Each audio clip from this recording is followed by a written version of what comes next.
Hi! Hello అండి. Welcome back to my daily home puja. అందరికీ ముందుగా హ్యాపీ ఫాదర్స్ డే. నేనైతే మా నాన్నకి చిన్న గిఫ్ట్ ప్లాన్ అయితే చేశానండి. ఇలా కేక్ కూడా తెప్పించి స్మాల్ మన వంతు చిన్న స్మాల్ గిఫ్ట్ అండి. అది ఎంత ఇచ్చినా గానీ అది సరిపోదు.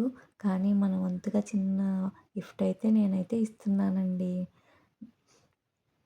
ఇలా మా నాన్నకైతే కేక్ కోపిచ్చి ఇవన్నీ కొత్త, కానీ మనం పెద్దయినాకన్నా ఇలాంటి హ్యాపీ మూమెంట్స్ చేసుకోవాలి కదా!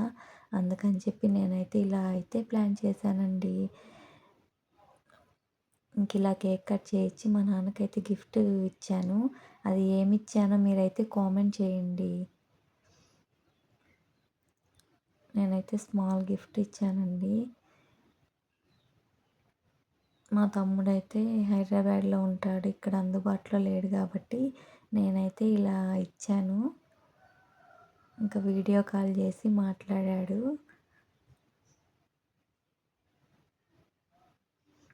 మా నాన్న అప్పుడే అండి చేతికి వాచి కొనుక్కోవాలి అంటూ ఉన్నాడు. సమయానికి సడన్‌గా నేను ఇలా తీసిచ్చాను.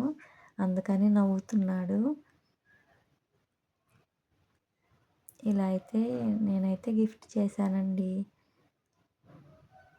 మీ ఫాదర్స్‌కి మీరేం చేశారో కామెంట్ బాక్స్‌లో కామెంట్ పెట్టి లైక్ చేసి సబ్స్క్రైబ్ అయితే చేసుకోండి.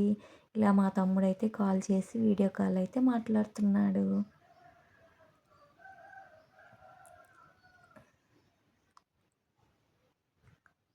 మా నాన్న ఎప్పుడు చిన్నప్పటి నుంచి పని చేస్తూనే ఉంటాడండి. రెస్టే ఉండడు. ఇప్పుడన్నా రెస్ట్ తీసుకో నాన్న అంటే, ఓపిక ఉన్నప్పుడే చేసుకోవాలమ్మా. ఓపిక లేనప్పుడు ఎలా అయినా రెస్ట్ తీసుకుంటాము.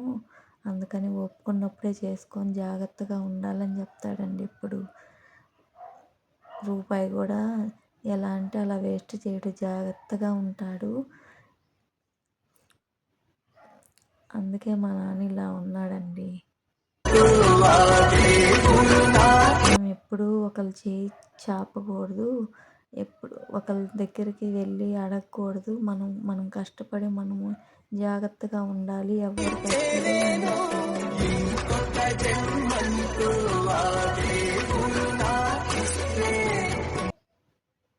ఇలా అయితే హ్యాపీ ఫాదర్స్ డే చేసుకున్నాం.